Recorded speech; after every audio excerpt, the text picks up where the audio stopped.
Hello everyone, welcome back to Siv Academy video number 242. Accounting for partnership form related MCQs की series हमने शुरू कर दी है, जिसका पार्ट 1 अपलोड हो चुका है। आज के इस पार्ट 2 में भी हम अलग अलग तरह के MCQs लेंगे। Accounting for partnership form related जो हमारे मेन चैप्टर से उसके मिक्स MCQs यहाँ पे हम ले रहे हैं, जिसमें थियरी बेस्ड भी है, केस स्टडी यानी कि कैलकुलेशन बेस्ड भी MCQ हमने ले लिए हैं। कुछ टिप कुछ ट्रिक इसके साथ साथ मैं आप सबके साथ शेयर करती हूँ, जिससे कि आपको इसमें हाई स्कोर करने में आसानी हो। तो शुरू करते हैं। First, partners current accounts are opened when their capital is A fixed, B fluctuating, C both A and B and D none of this। Current account कब ओपन किया जाता है? जब पार्टनर्स कैपिटल अकाउंट को फिक्स्ड कैपिटल रिलेटेड जो भी method है उससे मेंटेन किया जाता है, क्योंकि तभी उसकी जो भी कैपिटल है उसमें किसी भी तरह का प्लस या माइनस नहीं किया जाएगा, यानी कि डेबिट या क्रेडिट किया नहीं जाएगा, उसकी कैपिटल फिक्स रहेगी। उसी सिचुएशन में पार्टनर के रिलेटेड जो भी एंट्रीज होती है, interest on drawing, interest on capital, profit या तो लॉस, कोई भी पार्टनर का अगर कुछ सैलरी हो, कुछ कमीशन हो, तो पार्टनर के रिलेटेड जो भी एंट्रीज होती है वो उसके करंट अकाउंट में डालनी चाहिए, क्योंकि यहाँ पे कैपिटल अकाउंट तो फिक्स है, मतलब कैपिटल में हमें कोई चेंज नहीं करना है। सो पार्टनर्स के रिलेटेड सब एंट्रीज हम करंट अकाउंट्स में डालेंगे। तो इसीलिए जब किसी भी पार्टनर का capital account fix capital account से मेंटेन किया जाता हो, तभी करंट अकाउंट को ओपन किया जाता है। मतलब हमारा आंसर ए सही है। Next, C was admitted in a firm with 1/5 share of the profits of the firm. C को एडमिट किया जाता है, उसमें उसका 1/4 शेयर उसको दिया जाता है। C contributes 15,000 as his capital. Capital के तौर पर C 15,000 लेके आता है। Admission of a partner related सारे वीडियोस हमारी चैनल पर अपलोड हो चुके हैं, उनमें से कंसेप्ट क्लियरेंस करना बहुत जरूरी है। सो उस प्लेलिस्ट को रिवाइज जरूर कर लेना। A and B are other partners with the profit sharing ratio as 3:2। मतलब जो existing partner A and B है उनका ओल्ड प्रॉफिट शेयरिंग रेशियो है 3:2। ये मैं आपको क्वेश्चन ब्रेक करके क्वेश्चन के एनालिसिस करके हम कैलकुलेशन तक आंसर तक कैसे पहुंचेंगे ये सिखा रही हूँ। आप कहेंगे मैम MCQ है। हाँ, MCQ ही तो है, पर उसमें जो ABCD 4 ऑप्शन दिए हैं उस ऑप्शन को सही मायने में हम कैसे चूज कर सकते हैं, उसके रिलेटेड कैलकुलेशन तो करनी ही होगी, चाहे हम रफ में करें पर करनी तो है ही। इसीलिए मैं इस क्वेश्चन को अच्छी तरह से समझा रही हूँ। Find the required capital of A and B। अब हमें A एंड B की कैपिटल को फाइंड करना है। If capital should be in profit sharing ratio taking C as base capital. Yes, C का जो प्रॉफिट शेयरिंग रेशियो है उसे हमें बेस लेना है, उसके रिलेटेड हमें फर्म की कैपिटल ढूंढनी है, और फर्म की टोटल कैपिटल जब हमें मिल जाती है तब उसमें से हम A एंड B की कैपिटल को फाइंड कर सकते हैं, और फिर A, B एंड C दोनों की कैपिटल हमें मिल जाएगी।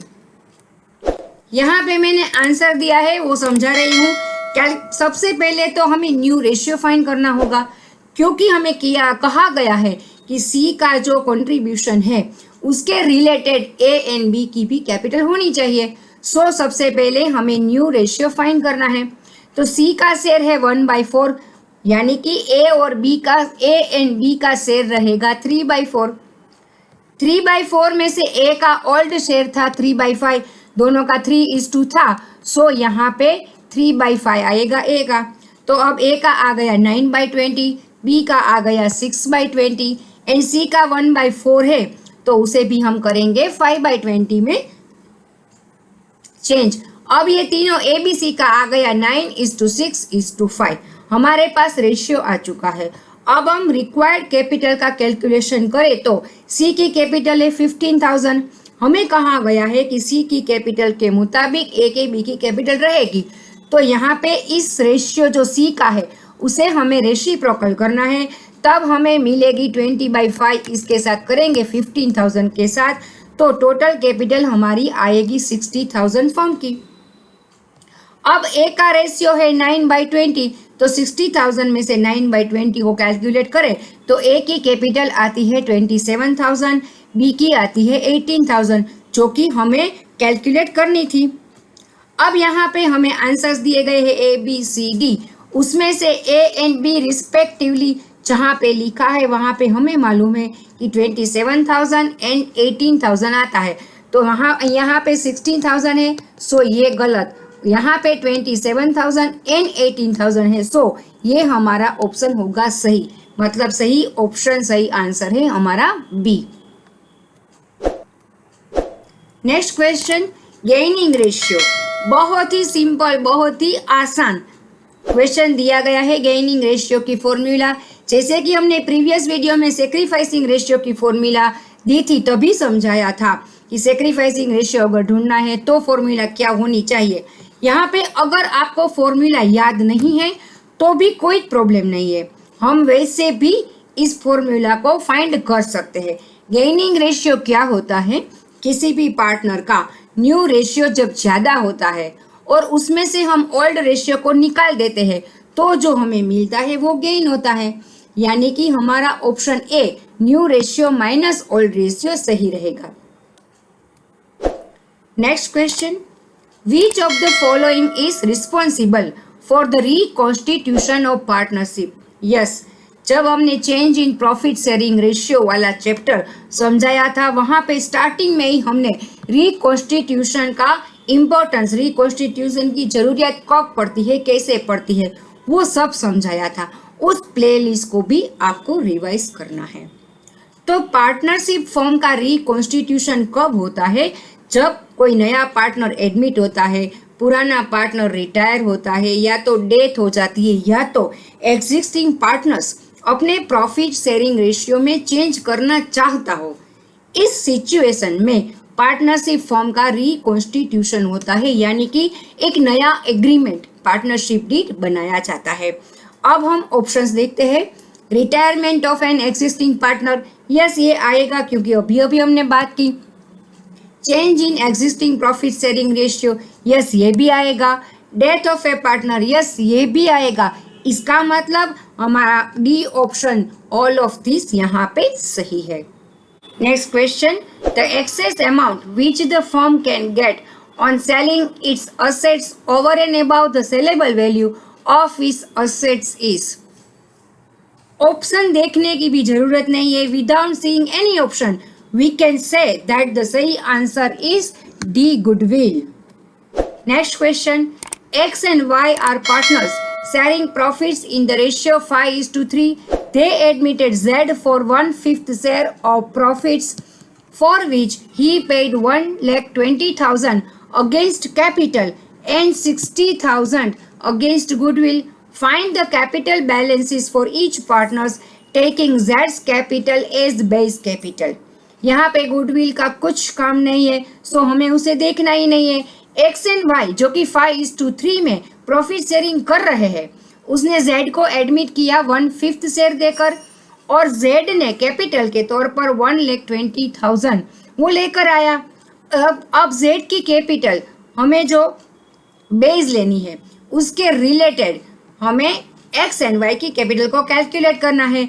अभी अभी हमने जो क्वेश्चन किया उसी तरह का क्वेश्चन यहाँ पे दिया गया है। सबसे पहले कैलकुलेशन ऑफ न्यू रेशियो करते हैं, तो न्यू रेशियो हमारा आता है 5:3:2। रिक्वायर्ड कैपिटल, जेड का शेयर होता है उसका रेसिप्रोकल मल्टीप्लाई जेड की कैपिटल, तो रिक्वायर्ड कैपिटल फॉर्म की आती है 6 लाख। यहाँ पे फॉर्म मतलब अब तीनों पार्टनर्स, नया पार्टनर जो एडमिट हो चुका है उसे भी हमें इंक्लूड करना है। तो अब तीनों पार्टनर्स की कैपिटल को हम कैलकुलेट करते हैं, तो एक्स वाई एंड जेड की कैपिटल हमारे पास आ गई है, जो यहाँ पर की दी गई 3 लाख 180 एंड 120। हमारा सही ऑप्शन रहेगा C.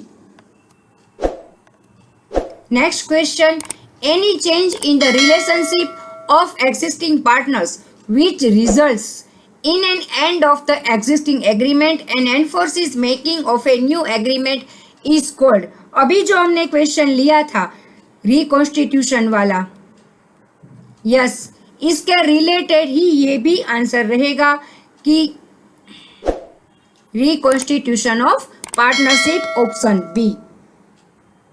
Next question, a firm has an unrecorded investment of 5,000. Unrecorded investment, जो इन्वेस्टमेंट किया है पर रिकॉर्ड नहीं किया है. Entry in the firm's journal on admission of a partners will. अब नया पार्टनर एडमिट होता है तो क्या करना है?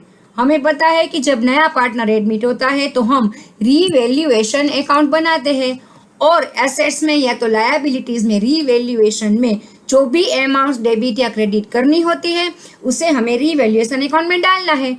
यहाँ पर इन्वेस्टमेंट किया गया है पर उसे रिकॉर्ड नहीं किया गया, सो अब हम उसे रिकॉर्ड करेंगे. तो यहाँ पे हमारा option B unrecorded investment account 5,000 to revaluation account 5,000 सही रहेगा. Next question, at the time of admission of a new partners general reserve appearing in the old balance sheet is transferred to. जब नया partner admit होता है तो general reserve जो कि old balance sheet में दिखाई गई है उसे हमें क्या करना है? बहुत सिंपल, रिजर्व वाला जो हमारा वीडियो था उसे एक बार रिवाइज करना है. जो भी रिजर्व्स पार्टनरशिप फर्म के एग्जिस्टिंग पार्टनर के वक्त होती है उसे हमें ओल्ड पार्टनर के कैपिटल अकाउंट में उसके ओल्ड रेशियो के रिलेटेड एंट्रीज डालनी होती है. तो यहाँ पे हमारा आंसर सी सही आंसर है. Next question, share of goodwill brought by new partner in case is shared by old partner is.